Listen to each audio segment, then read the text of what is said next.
Welcome to the Retirement Evolved podcast with certified financial fiduciary Adam Bruno.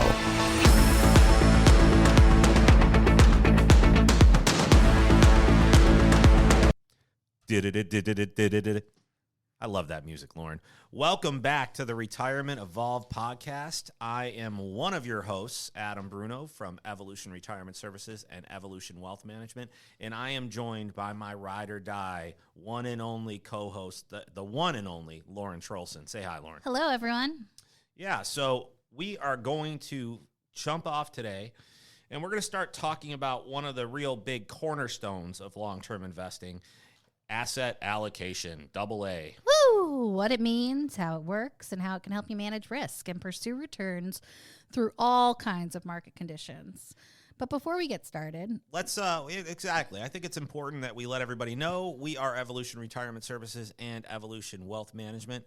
Evolution Wealth Management is a registered investment advisory firm registered with the SEC, and Evolution Retirement Services is our insurance arm. And you add it all together, you get one heck of a place to stop for anything retirement needed in Southwest Florida.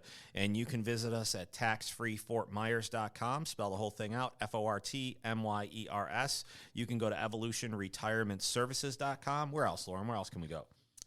you can go to our Facebook, which is Evolution Retirement Services. I usually post there every day. Lots of great little tidbits of wisdom for you to capture in retirement. And if you are listening to this podcast, whatever device you're on, in the corner should be a like, subscribe. What's the other one? Follow. Follow. Yep. You should have something in the upper right-hand corner. Go ahead and give that a click for us. We'd love to be able to talk to you again whenever we release a new podcast. So. Yeah, Adam, let's start simple. Let's go real simple with this. What is asset allocation? So it's a great question, Lauren. You know, one of my favorite ways to put this is you also talk about diversity, right? I think it should be called individuality more so than diversity. And asset allocation should more be like goal selection, because we talk about asset allocation, and that's great. We have, stocks, bonds, we have mutual funds, you have exchange traded funds, you have real estate, you have gold, you have silver, you have all these different allocations.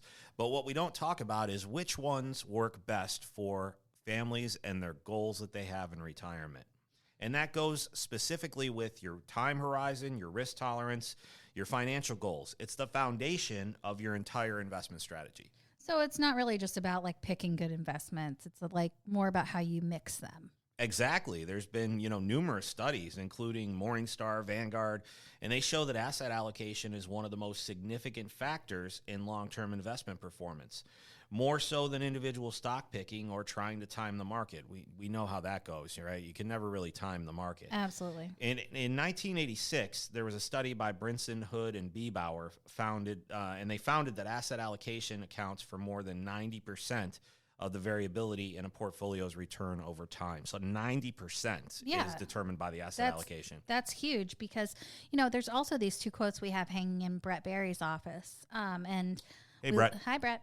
I love them because you can I look at them every time I go in there. One of them is from Best & Binder from 2017, and he said since 1926, 4 out of every 7 stocks have a buy and hold return less than treasury bills. Wow, so that means they could have actually kept their money completely safe and gotten some growth and done better. Right, and something you always talk about, is you've graduated kind of from growing your money at this point. You want some safer risks, if you will. And another one that I have in Brett's office says Mabowson and Callahan in 2025, they said since 1985, the average stock had a decline of 80% or greater, and a greater than 50% of those stocks never recovered back to their highs. Wow. Did you say 1985? That was 1985. All right, Lauren, tell me we've heard this one before. 1985? That's the year I went back to the future. Okay, sorry. Yeah, it's one of my favorite movies. Really good. Really good, Adam. Thank you for that. Anyway, it's especially important for retirees and pre-retirees because you're trying to transition from growth to preservation, and allocation becomes the risk management tool that allows you to make that transition. Even though most retirees are still trying to grow, the reality is we should be looking more at the spend strategy now. And how do we do that? And it comes down to asset allocation. Let's go to types of assets and their roles, and the main asset classes, and what role each one plays. Or muffin. Get it? What role? Or muffin? Never mind. Or bagel. Okay. Or Yeah, bagel. Totally got it. Yep. So let's talk about it. So stocks or equities, they're going to provide you with growth. That since the dawn of time, right? That's what we've learned about stocks and equities. They're the engine of long-term wealth accumulation, but it does come with volatility. And for those of us that wonder what volatility is, it's just how much money we can lose versus how much money we can gain, and the ride in between that, the downs and the ups. Bonds are going to provide income. Now, generally, they're more stable. And cash equivalents offer safety and liquidity. So that's where you get that from. Yeah, and cash equivalents, same thing as cash, something that you can get, like you said, very liquid. Right. Adam, I was talking to Kurt earlier about barrier notes. Right. I didn't know if you could talk about that a little bit, because that's a kind of bond that I think people were using more these days because of the interest rates being so and low. That's great. So barrier notes are actually tied to an index like the S&P 500.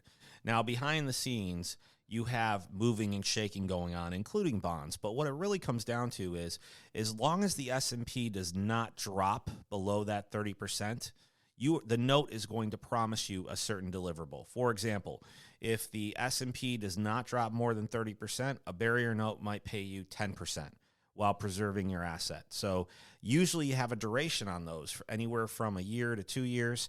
The thing about it is Kurt's been doing such a good job with them, and in the environment we've been in, what will happen is if you sign up for one for a year, normally the company will try to call it back because it's doing so well, and then they want to resell it, right? So what we've been able to do as an organization, because of how much money we manage for our families, we've been able to kind of lock that in and say, okay, it's uncallable for a year, uncallable for 16 months, whatever it might be. So it does come with some trade-offs, but it's a great strategy to kind of provide yourself income while you're preserving your principal. Because at the end of that period, they're just writing you a check for whatever you put in. If it was $100,000, sure. And the other thing is that if it does drop below 30%, you just lose your coupon, right? You lose the payment that you would have gotten that month. So it's not, it's not really high risk. In our strategies, we always say speed limit from 0 to 100. That's probably like a 30 to a 34 mile an hour investment. So pretty good, when it comes to risk. Absolutely. And what about real assets like gold, real estate, or private equity? I know a lot of people call those alternative investments. In my mind, I just think of them as another allocation, even though they're not necessarily investment related. Gold has its own standard and it has its own way that it trades. Real estate, I love calling real estate an asset allocation because it really is. You have a pretty good history of real estate continuing to accumulate. But they help diversify and they help hedge against inflation, market downturns. They do come with unique risks, and they'd have to be used selectively. Obviously, if you had a lot of real estate in 2008, that would have been one of those unique risks, right? Sure. I mean, and I'm not making light of it, but that's the truth. So if you have a situation like that happens again, a major housing market correction, then that affects your real estate. So you have to be pretty responsible with every allocation you choose to use. Yeah, and I know you like to talk. Would like an opportunity zone be something that would be considered a alternative investment? An alternative investment, exactly. An opportunity zone is what you would call an alternative investment. It basically just means that the IRS or the federal government has determined that there's different areas that they want people to invest in to continue to build it up, like Sarasota is an opportunity zone. So a lot of people think opportunity zones are just like, multifamily apartments or something. Right. But the reality is a lot of it could be a new shopping center. It could be whatever it might be. Mm-hmm. But the reality is the government wants those areas developed so much that you're really, it's pretty much tax-free. Mm-hmm. You put your money in, you put a large capital gain in there. After 5 years, there's a step up, meaning that you don't owe as much. And after 10 years, you're free and clear from that whole capital gain. But it does mean that you keep your money in there for a significant amount of time. But it's a great tool if you have lots of money and you just want to make sure some of it goes tax-free to your family. It's a good way to do it. Yeah, I read about the One Big Beautiful Bill that just came out, that they were talking about opportunity zones and how sometimes investing in more rural areas are a new thing coming up as well. That's absolutely true. And there's another allocation we could talk about.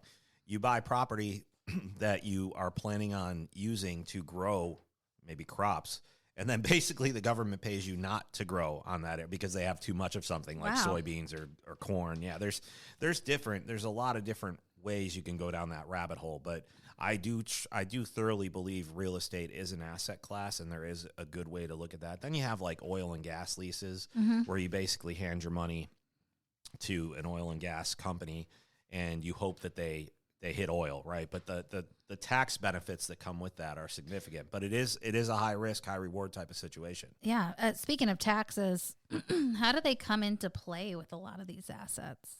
That's really a good point. Tax efficiency matters. Taxable accounts might benefit from municipal bonds, while tax advantage accounts like IRAs, they can house growth-oriented assets like stocks, and you're not subject to taxation until they come out of the IRA. So they're deferred. They're deferred. Now, a Roth IRA is a little bit different.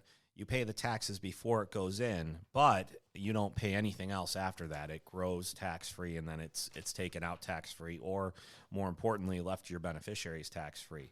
But municipal bonds, the best example I can give you, a lot of families, we deal with a lot of required minimum distributions every year. Hopefully, Melissa and Brett aren't listening to this podcast. They're busy working on required minimum distributions, right?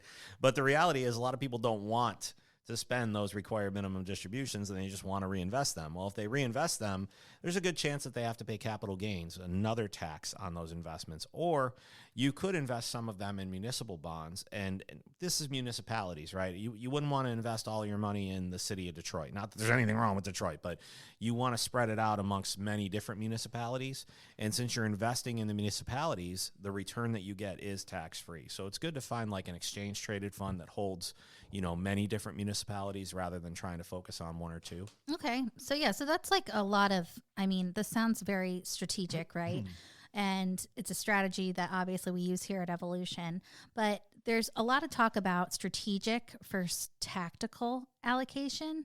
I'd like you to touch on the differences. Yeah, I think the most important way to put this is tactical.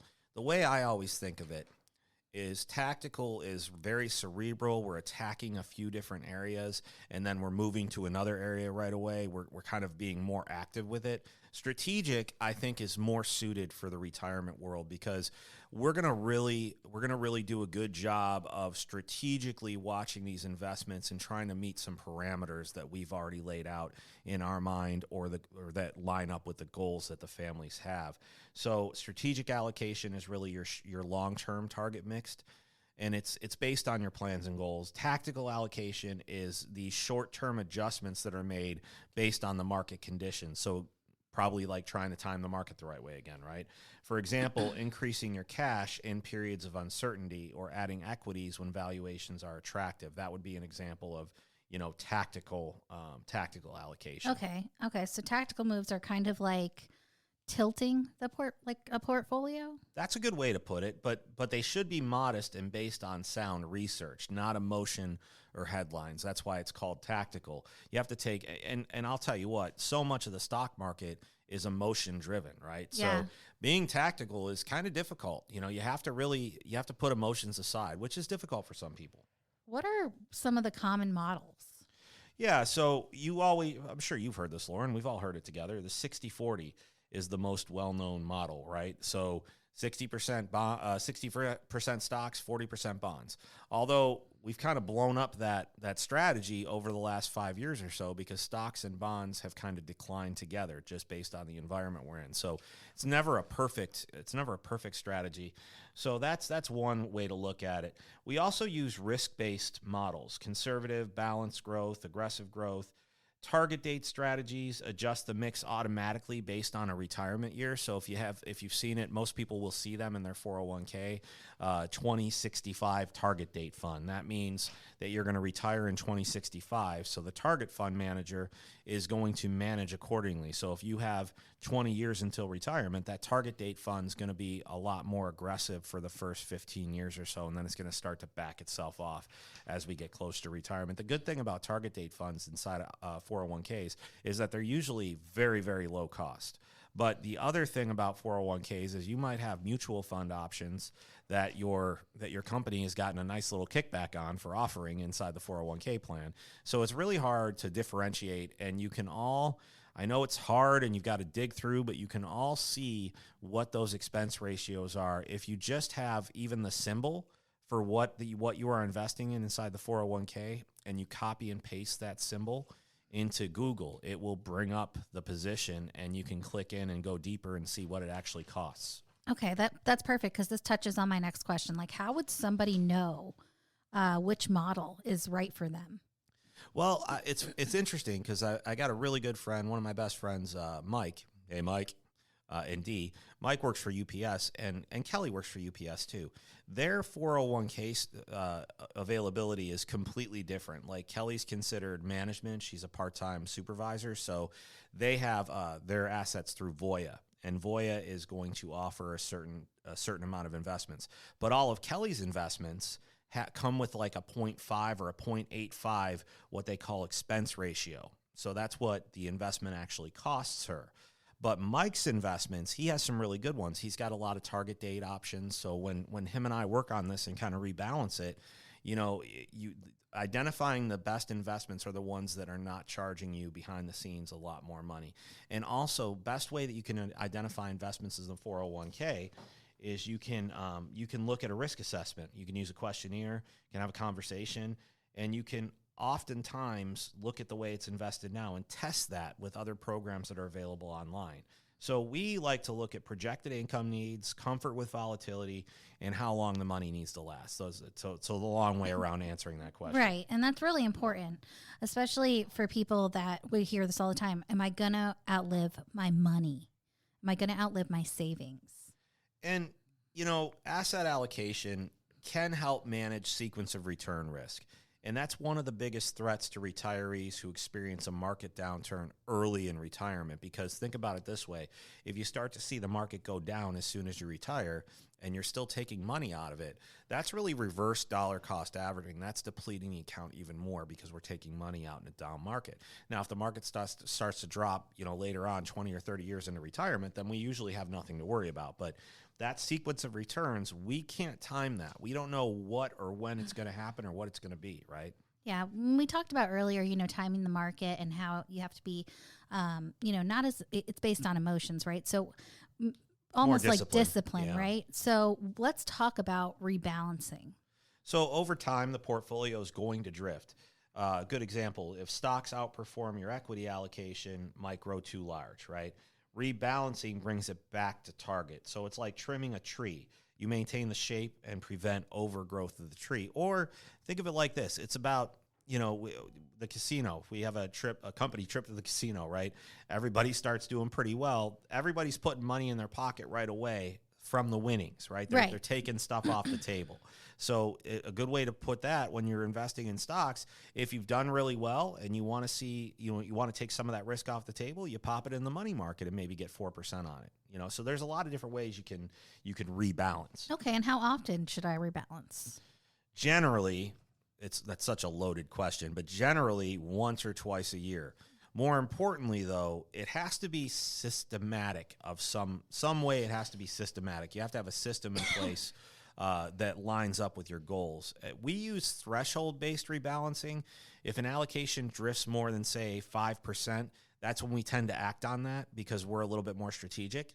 But that's really how we do things. Okay, and what about like tax impacts, So rebalancing does or can trigger gains in taxable accounts. So, basically the money you've already paid taxes on, now you're responsible for the capital gains, right? So if you sell something, it can actually, trigger capital gains, right? So we like to use tax loss harvesting or rebalancing inside non-IRA accounts when possible. And also in IRA accounts, when it comes to rebalancing, definitely in IRA accounts, but the tax loss harvesting and rebalancing is very effective in your non-qualified accounts or your taxable accounts because of the fact that when you talk about tax loss harvesting, there's so many opportunities throughout the year to look and see, okay, what went really well in those accounts? What's grown the most? But what did we lose? So why wouldn't we sell some of what we've gained and use some of that loss kind of to balance it out, right? And then we can go right back and buy what we had before that was gaining money. But what we've done is we've just cleared the runway. Then now we're back to equal footing with the capital gains. Right. I like the olive farm example that you used in the workshop. Go ahead. I know you love that one. It is. It's great. You know, Adam says, you know, if you have olive trees, let's say you have an olive farm, and you know you have a really good year, and you have tons of olives, bushels and bushels, and you know, you go to sell those olives, but wouldn't you want to hold some of those olives back? Because what if next year's a really bad year? Yeah, you're going to have a bad year eventually with olives. Yeah, you're going to have a bad year. You know, and that's the same way with the stock market, right? Yeah. And so, you know, you hold some of those back, and you hope that covers you, right? And then over time, you have this thriving olive farm. Yeah, and it's the same thing with your portfolio, because if you do the active tax loss harvesting, if you take advantage of the growth by offsetting it against the loss that you had that year, you're getting closer and closer to even, right? So then you can spread everything out, and you don't have this big taxable capital gain looming in the future, right? Absolutely. Would you be able to share, don't get too specific here, right? But share a story of a family that we have where asset allocation has made a really big difference. Oh, you're going to know who I'm thinking about too. There was a couple, we'll say they're in their early 60s, and they had a portfolio that was 90% equities. And that was a holdover from the years that they had of really good growth. And when we modeled a bear market scenario, they were clearly overexposed. Now, obviously, bear market means it's more conservative, right? We're holding back. Bull market is full steam ahead. Things are growing. But in a bear market, when things pretty much stay the same, you're in some trouble, especially if you need to take it out for income. So we moved it to a 50, 30, 20, I think. So it was equities, fixed income, and cash or alternatives. So when the next downturn did hit, and I think that was 2023, that when we had that correction, I'm sorry, it's eluding me, but when it did hit, they were far more protected when that did happen. And then psychologically, that helps them stay on course because it allows us to just focus on the goals rather than what could have been, right? Yeah, and that's a big win. I mean, both financially and emotionally. Of course, allocation isn't just numbers. It's your peace of mind, right? It's your goal. So if somebody is listening or someone is listening and they're unsure about their asset allocation, what should they do?